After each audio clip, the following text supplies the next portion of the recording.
Hello everyone, and what I'm going to be discussing today is twofold. First of all, why did Richard Allen and or whomever else may have been involved in this crime feel so comfortable perpetrating this sort of a horrific, heinous act in the middle of broad daylight? That's something that's really bothered me. And the other thing that really bothers me, in addition to that, is just how many people were involved in this. Was this a ring of people? Was this an ambush? Especially given the fact that it happened in broad daylight. And especially given the fact that the evidence in the affidavit shows us that bridge guy,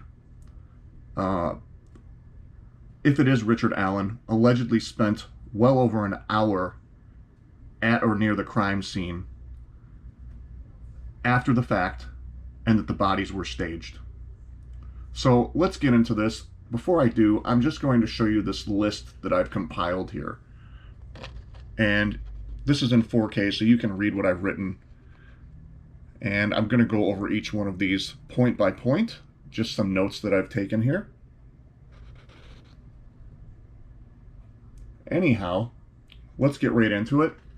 First of all, we have Richard Allen allegedly admitting he was on the bridge that day to investigators and parked at the CPS building. We also know that Kegan Kline admits to catfishing young girls and receiving inappropriate messages, photographs, etc., etc. So those things aren't in debate at all. We also know from the Ron Logan search warrant that Ron Logan's ex stated that she felt he was very capable of committing this sort of crime. Now, that could just be her being mad at him. Who knows? Now, we also know through my firsthand source that I was lucky enough to be in touch with, that Kegan Kline's former jailmate told investigators that Kline stated to him and to other jail inmates that he and his father were near the scene of the crime that day, and that Kline actually waited in a vehicle for his dad to return. Now, again, we know Kegan Kline has lied about things, so whether or not he's just BSing people, again, that's for investigators to discuss, not me. We also know that Flannel Shirt Guy is out there that day, and he allegedly sees a couple under the bridge, or according to some reports that I haven't been able to confirm, a couple arguing. Was that bridge guy with Abby and Libby arguing? Was it a separate couple? Who is this alleged couple, as I have discussed in some of my other videos? Then we have a crime scene that was staged. We have bridge guy allegedly spotted leaving over an hour and 15 minutes after the girls were originally accosted. We also know that police allegedly dug at Allen's residence, and there's rumors and reports that they were looking for some sort of animal or cat hair that they may be able to match to the crime scene, or hairs that were found at the crime scene or on the girls' bodies. We know we have an unspent .40 caliber round that they have allegedly matched to Allen's weapon.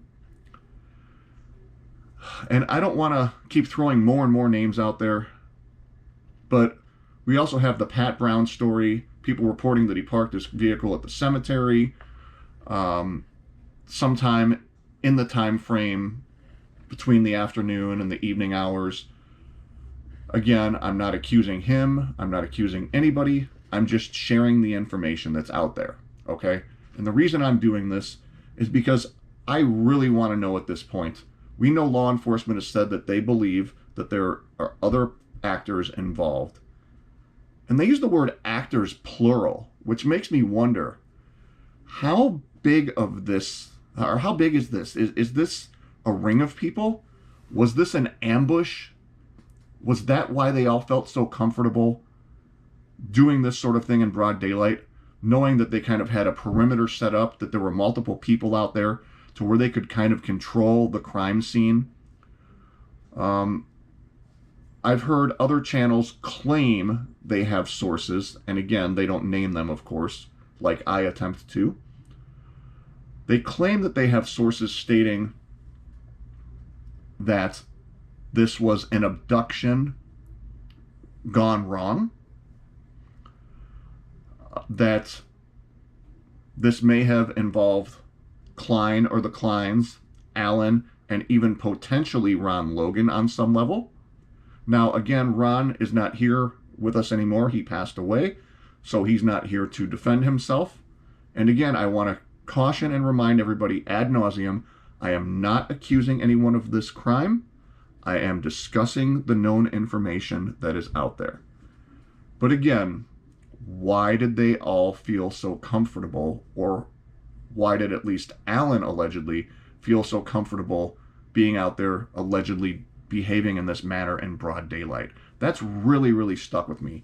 I mean, it's one thing to commit a violent crime and just kind of hide it and, get out of there real quick. But this seems to be a situation where at least one or more people not only committed this crime in broad daylight, but there's a catfishing scenario, there's ample staging of a crime scene, numerous, copious amounts of time being spent with the bodies after the crime or after the fact. I mean, there's even been somebody on my page, and I forwarded this tip to somebody, and I'm not saying I believe this, but there was even a video I made about somebody coming on my page stating that they saw somebody trying to drown Abby and Libby.